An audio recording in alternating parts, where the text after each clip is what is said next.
Hi Atena, thanks for watching. Happy New Year. This is the perfume rotation for December 2025. I hope you had a safe and healthy holiday, and it's kind of nice to get back to the regular feel of things, to a regular kind of schedule. So here we are.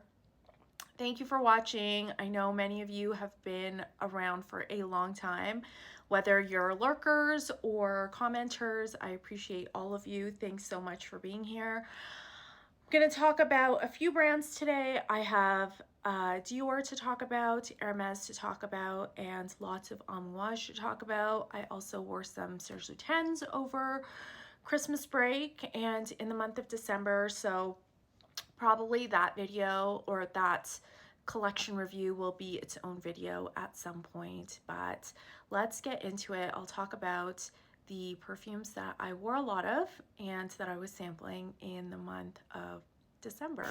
Let's also talk about something that is scented but not perfume. I did finish my Feu de Bois candle by Diptyque. This is a really beautiful candle, really great scent profile because it's very like campfire-y type of scent, but it's got like an aromatic feel as well. I think maybe like bay leaf or something like that. Something dry and aromatic, some type of herb is in this like woodsy, smoky scent profile. So this lends itself really well to, I think, any time of year. If it's winter, you can kind of feel like fireplace vibes when you burn this, and then if it's summer, you can have like campfire vibes when you smell this. It's not sweet at all, so it's not campfire like marshmallowy, but still like burning wood, which is what it's supposed to be. In terms of throw, I didn't find this to be very strong. It was less strong than the Diptyque candles that come out for Christmas. I found those to be very potent. Feu de Bois is lighter than all of those, but also still very beautiful, and I kind of like that I can burn it for a long time without having this like overpowering scent that's in the air. So that is my thing that is scented but not perfume. I remember that at the beginning of last year, so at the beginning of 2025, I was really into Dior Privé because in December, Dior announced that they were changing the size of their Privé line bottles. So they were going from 125 ml to 100 ml bottles and possibly discontinuing some scent profiles. So I had, over Christmas, gone and smelled as many of the Dior Privé perfumes that I could and that I could remember, and I kind of made note of what was connecting with me. So I really did start the year with a lot of Dior, and at the end of the year when I looked at my collection, I had a lot of Dior in my collection, not necessarily from the Privé line, but just in general. I really did enjoy a lot of the scents that they had, even at the more basic drugstore level, because to my nose, I still didn't feel like they smelled basic. I think that they were quality, complex scent profiles that really withstood the test of time, and so I ended up with a lot of Dior in my perfume collection. I'm mentioning that now because I will come back to it. It has informed my understanding of certain other perfumes that I've been testing, and I think that that is something that I find really interesting. If you've been on a perfume journey for a long time, then you'll know exactly what I'm talking about. After having smelled and sampled and worn so much different perfume, you can kind of contextualize perfume better as time goes on, and I think that is important to your understanding of new scents that you encounter on this journey. So that was at the beginning of last year, and as I said, I had a very Dior focused, Dior filled year last year. In May, I ended up getting a bottle of Hermes Paddock, which I absolutely love and I wore so much of in May and June, and so I was a little bit more open to exploring Hermes and enjoying Hermes perfumes. I have Eau d'Hermes and Equipage Geranium, which I absolutely love. I also ended up picking up a bottle of Ambre Narguilé in December. I already have talked about this in a separate video, but it did remind me of Christmases past because I had first tried this perfume a few years ago over Christmas time. What I think is really interesting is that the first time I smelled this and was sampling it, I found it to be very sweet, which is why I didn't get a bottle. Now, I don't find this to be overly sweet. I find it to be just right. I can tolerate the sweetness that's in it a little bit better than I could before. I think over time, perfumes have just gotten so much more sweet as time goes on. And so Ambre Narguilé doesn't feel overly sweet. It's not heavy or cloying at all. And there's a real lightness to it.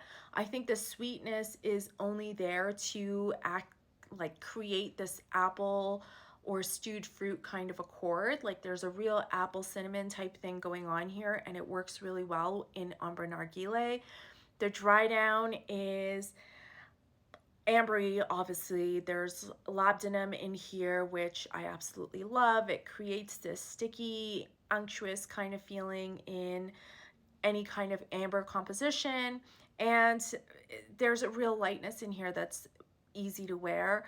I think this is supposed to be like recreating the feel of having hookah smoke, or like hookah, because that's often like flavored, and it does that without it being very tobacco forward. And I don't normally enjoy tobacco adjacent notes or anything having to do with tobacco, but this creates that smokiness without it being a tobacco forward perfume. So Ambre Narguilé, not too sweet, a little bit light, and a perfect December wintry perfume.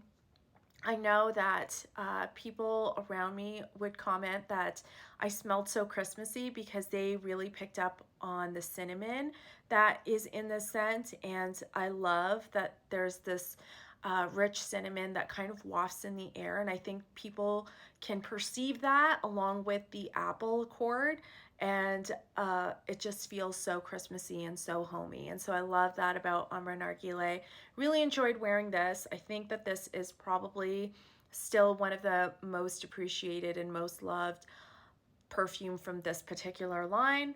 And maybe it's a little bit basic in that sense. It's been duped and copied and recreated and borrowed from for other lines, but this one is still got that lightness that makes it easy to wear. Of course, it's unisex. I think men really wear sweeter scents than they used to wear. So if you can pull off things like, I don't know, Musc Ravageur or something like that, then probably Ambre Narguilé is something that you could also really enjoy wearing. And I really enjoyed it in Christmas and over the holidays and in December. So that is definitely one of my most worn perfumes last month, and it's still so good. Still not sick of it. So I had a bad blind buy in December, and that was after I had gotten Ambre Narguilé and after I had really enjoyed Paddock. Like I enjoyed both of those, but I decided to get Myrrh Eglantine by Hermes, and I really was expecting to love this. And so I bought this.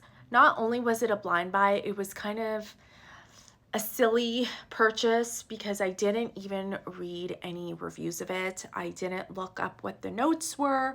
I kind of assumed that this would be a great Myrrh perfume, but it's not a great Myrrh perfume. This is primarily a rose perfume, and so this was very, very disappointing for me. I did not want a rose perfume. I have enough rose perfumes in my collection, and I'm at that point where if it's gonna be a rose, it better be offering me something that I don't already have, and this is not doing it. So that was Myrrh Eglantine.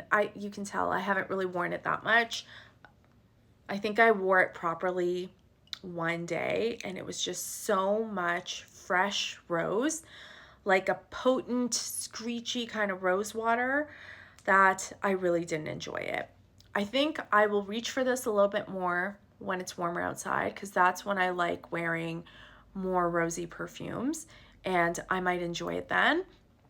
But yeah, not really what I was expecting. It's not really a Myrrh forward perfume, and I wish I had at least read a review of that before going out and buying this bottle. And luckily this is a travel spray. It's only 15 ml.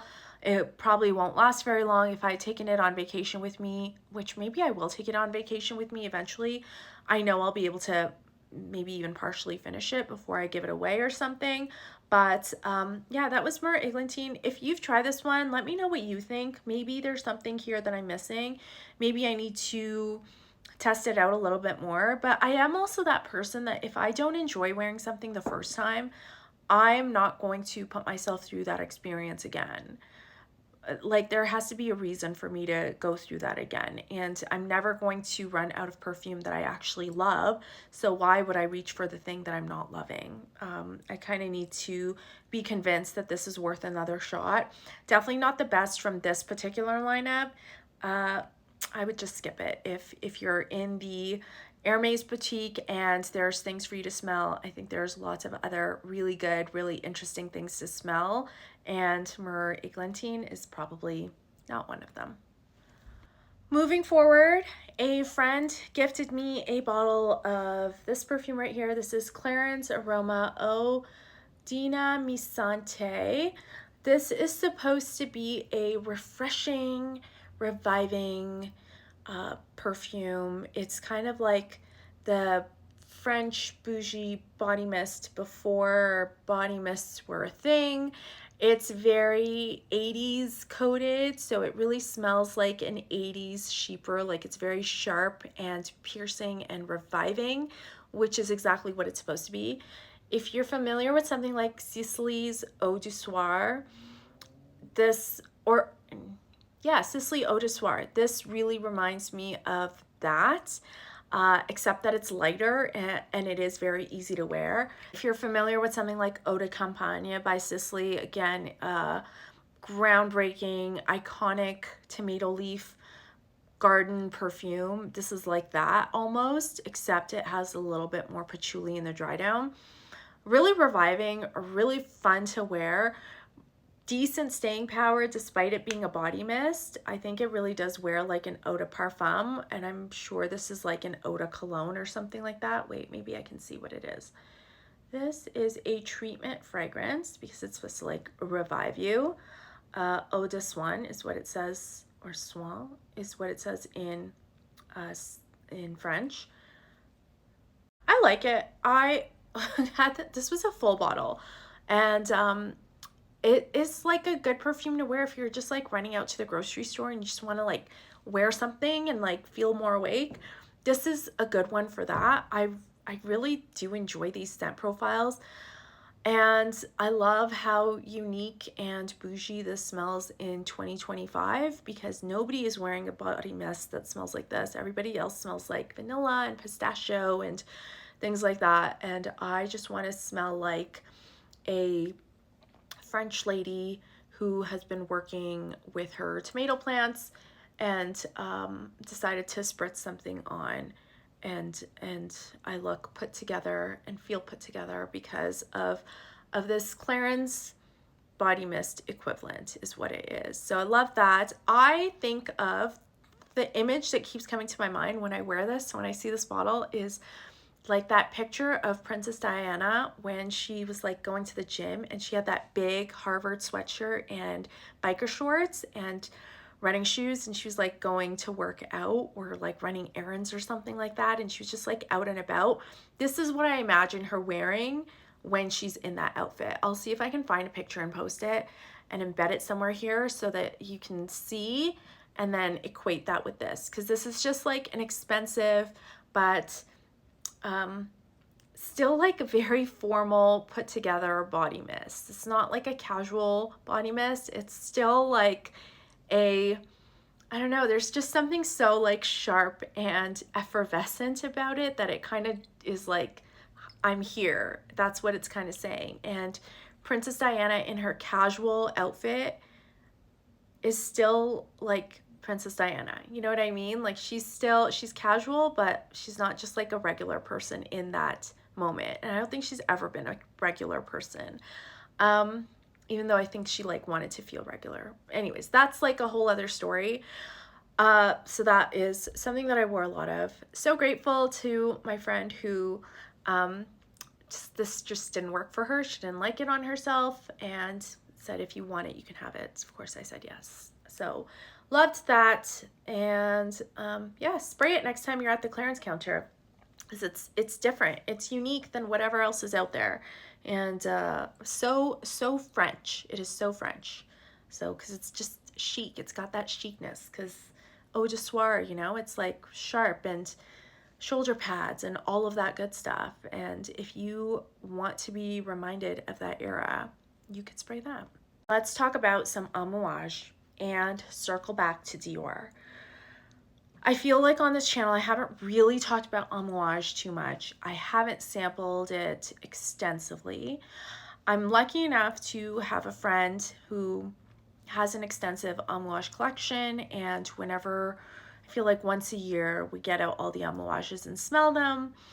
I think what is like something that I don't appreciate is when brands position themselves as being a certain thing and then their perfumes don't follow that concept. And I think it's really hard for brands to really pigeonhole themselves. I think a lot of brands do that when they first start. They pigeonhole themselves as being one thing, and then as they grow, they find that they can't just stay in that little box anymore, and they have to like expand their offerings, you know? So I don't know, if you're trying to create a brand, it's really hard, I think, to be true to your origins, but then also engage new consumers and old consumers in different ways.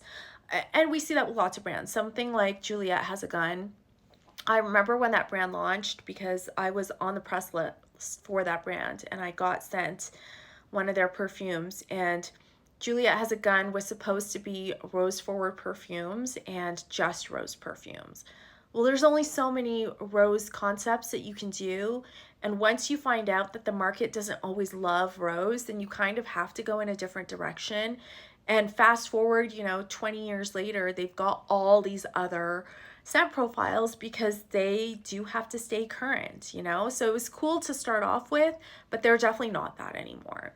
And with Amouage, their whole thing was like, we want to showcase Omani perfumery and frankincense via our perfumes, and we're going to create these French scent profiles to appeal to those customers, but we're also going to have really good quality Omani incense in the perfumes, which cool. But then when you smell some of the scents, like some of them are not incensey at all. They don't really speak to that sort of heritage, and they've just grown so much since that time that they do offer so many different scent profiles for every single type of consumer, which is fair. Because I feel such a disconnect between the history of the brand and the stories that they continue to tell, their marketing, to then actually the scent profiles, I feel like I've been a little bit resistant to trying and really actively sampling some of the Amouage perfumes and adding them to my collection. I mean, I still have my bottle of Fate Woman, and I did pull it out and smell it over the month of December and wore it a couple times in December as well. And that one is a very incense forward perfume, and I love that scent. But I've also been trying a few other Amouage perfumes in December just to kind of wrap my head around them, and I think I'm finally ready to talk about them. As I mentioned, we pull out all the Amouages once a year, we smell them, and every single time I end up spraying Lyric Woman on my wrist and going home smelling like Lyric Woman. So it was finally time for me to stop spraying it from somebody else's bottle and get a bottle of my own. And I was really thinking about how this always stands out in our Amouage smelling sessions. This is a rose forward perfume, but it's a rose and sandalwood. The rose here is really fresh. It's a little bit spicy compared to other Amouage rose scents. This is a little bit of a spicy rose, and the sandalwood accord in here in the dry down is rich and creamy. There's probably a little bit of patchouli in there too. I wore this so much over the past few days. I've basically worn it 4 or 5 days in a row, which means that I do enjoy it because, as I said, I don't normally wear things that I don't enjoy. I don't wear them just to try to figure them out. I really have to enjoy what I'm wearing to keep wearing it. And this is a really beautiful, really easy to wear perfume. I think my knock against it is that it's not very strong, and it's like got a very intimate projection, I would say. People can probably smell it if they're really close to you, like right next to you, or if they're giving you a hug. But throughout the day, I can't even really smell it on myself. Even if I've just like sprayed my wrist, I can't smell it if I'm moving my hair out of my way. So I wish that it was a little bit more potent, and I know that's rich coming from me because I usually think that things are too strong, but this is too soft even for me. And I try wearing more of it, but wearing more of it is accentuating the rosy part of it, whereas what I want is a really creamy sandalwood. That is what I'm looking forward to.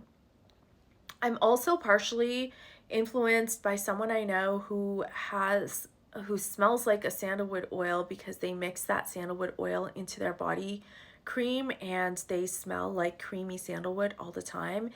And in the back of my mind, I kind of want to smell like that too. And I remember that Lyric Woman has a really beautiful sandalwood dry down. And so I was kind of inspired by that too when I decided to get this bottle. I guess, you know, what I've come to realize is that it always is different when you have a bottle in your collection, and it's different when you own it and you wear it for yourself rather than when you're spraying it one day at the store or out of somebody else's bottle. It just has like a different feel. And so this is a little bit, I'm not connecting with it as much as I thought I would, which is too bad. I maybe will keep it in my collection. Like I said, I really do enjoy wearing it. I just feel like I haven't made up my mind about it yet. And when I think about rose sandalwood accords, of course, I think about Santal Majuscule, which is an epic, iconic sandalwood perfume. That perfume is a little bit drier and dustier.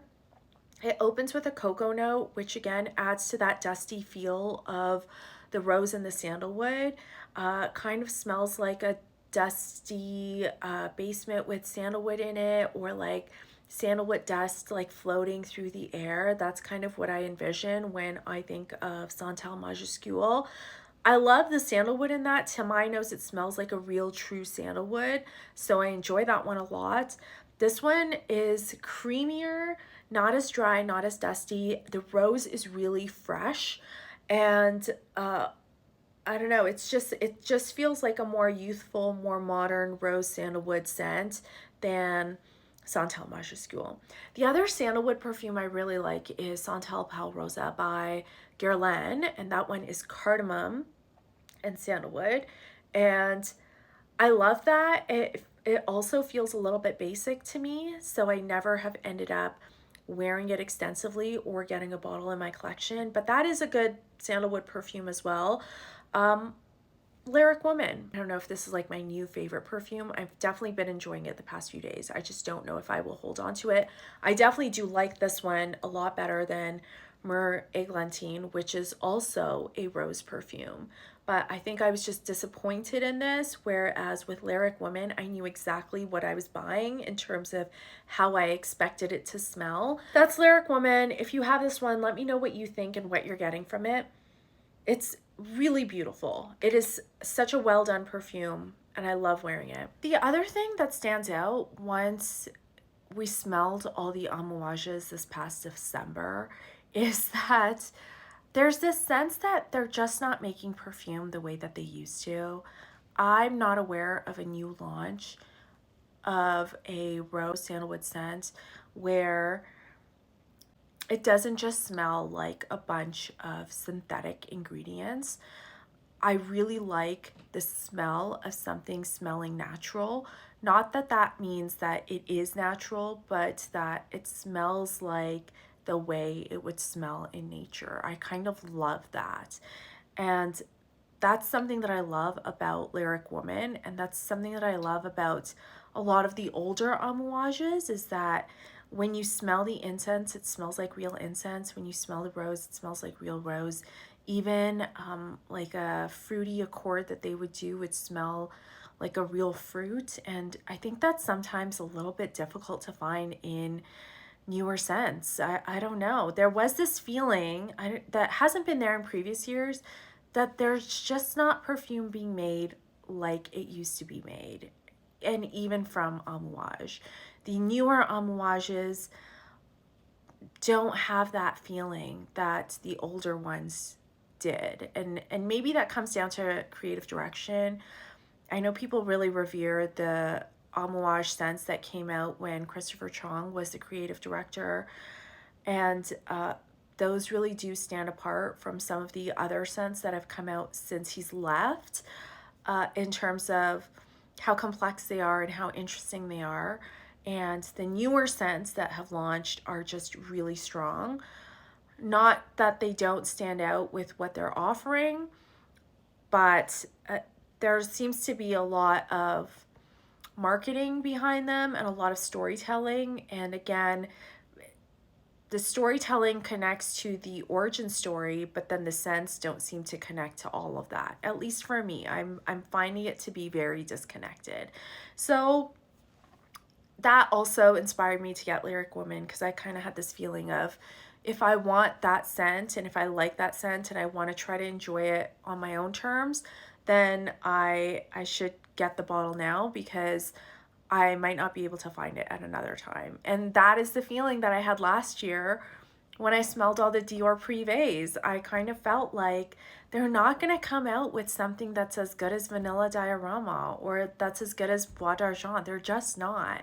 So if I want to get another bottle of Bois d'Argent, I kind of need to do it now. And if I want a bottle of Vanilla Diorama, I should just get it now, because they're just not going in that direction. So, you know, let's see what this year brings. But that was Lyric Woman, and that's kind of inspired me to really test out the Amouage samples that I'll talk about now a little bit more thoroughly, so that if I want to get a bottle, I'll know what I'm getting, and I won't feel like I've missed out on that era of perfumery, because those bottles are getting more and more difficult to find, and the new ones don't smell like the old ones, that's for sure.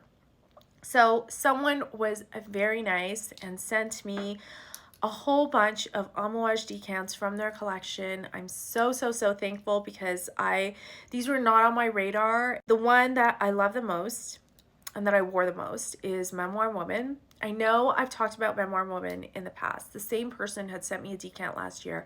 I did the very bad thing and I combined last year's decant with this year's decant so that it was all in one bottle, which I don't recommend doing that, because what if they're different? But I did it because it was easier for me to store and travel with. Memoir Woman. I don't know what I said about it last time. I think I said I liked it and I would get a bottle if I could get a bottle, and then I never did get a bottle. But now I'm thinking differently of it. I still love it. I still would love to get a bottle, but it really reminded me of Dior Poison. And I said I would talk about Dior again, so here we are talking about Dior again. Dior Poison, spicy tuberose, right? Cumin, plum, and this carnal, weird tuberose. Amazing tuberose perfume, iconic tuberose perfume that you can get at pretty much every single department store in the world, okay? So not hard to find at all. Maybe you have set memories with a cousin or an aunt or a family member wearing this, maybe a teacher. That's Dior Poison. This is like your art teacher's favorite perfume. It's so weird. The cumin is sometimes BO, sometimes I can't smell it. It's great, okay? Love it, love it, love it. This year, as I'm wearing and testing and enjoying Memoir Woman, I am way more familiar with Poison, because I was wearing Poison and Hypnotic Poison and the Hypnotic Poison EDP throughout the year. And so I just couldn't shake this feeling that Memoir Woman was an improvement of Poison. It's improved because it's missing that cumin that is a little bit hard to pull off.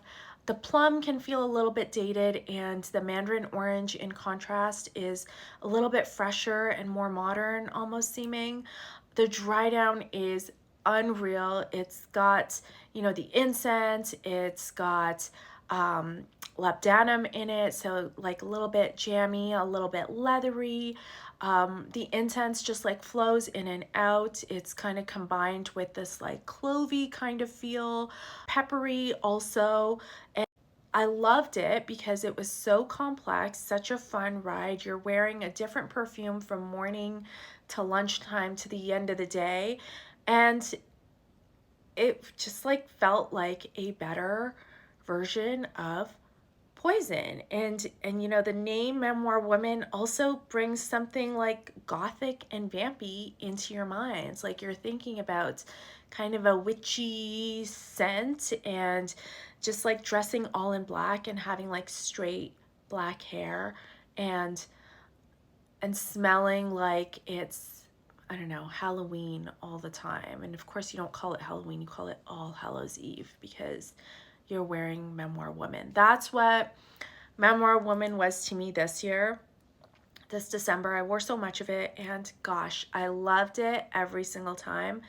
I probably will continue to love it. I'm not going to put it away this time. I'm going to try to actually wear it and enjoy it. And I would prefer Memoir Woman to a bottle of Dior Poison. So I probably won't get any more bottles of Poison, but I love Memoir Woman. If you like Hypnotic Poison EDP even, because the EDP has a licorice note in it and is more anisic with like a white floral, you will probably love Memoir Woman. I mean, of course, there's a place in your collection for Poison and for Memoir Woman, but I think Memoir Woman is way better. It's just way more complex, and this is the wear that I really enjoyed. I liked how potent this was. I wore like 3 or 4 sprays at a time, and I could smell it the whole entire day, so I like this, whereas Lyric Woman fell short on the presence that it had, even though I really do like the scent profile. So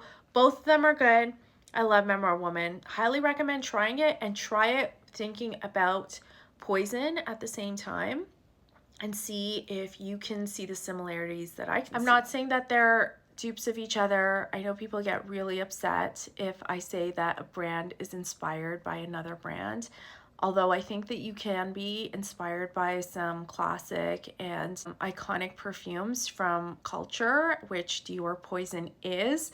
It would be really weird to live your life never inspired by anything that you encountered. But I'm not saying that Amouage is ripping off Dior, because they can stand on their own, and please do not leave a comment saying that they're not dupes. I think that they have similarities. I'm not saying that they're dupes, okay? I also think it's really interesting that Fate Woman is very similar to Opium. I mean, it's better than Opium. Again, it's an improvement on Opium, and Opium would be difficult to improve because it's really good on its own. I'm talking about vintage Opium, not current Opium. Fate Woman does really smell like Opium. It's more powdery, more intense, so much incense, and a bigger perfume, even though Opium was already a big perfume.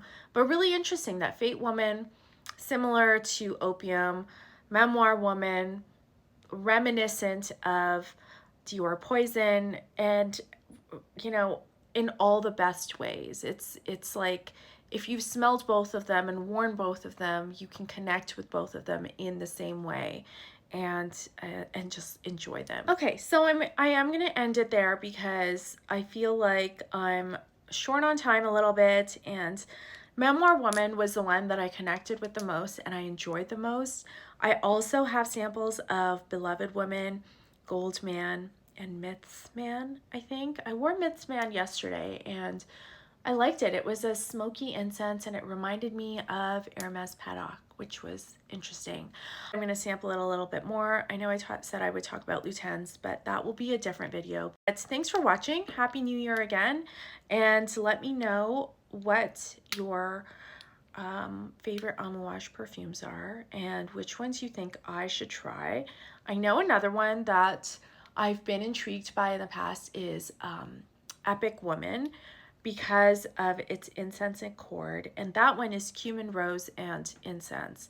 But every time I try it on my skin, the cumin is really potent and not necessarily in a good way. It's a little bit hard for me to pull off because of how potent the cumin wears on me. I think on some people it's not as strong, and on some days it seems to be more of the rose that comes through, but on me I always just get a lot of cumin. But I really want to experience that one a little bit more, and maybe I will test that one out as well. But let me know which ones you think I should try and which ones I would like, and I will talk to you soon. Take care and Happy New Year. Bye.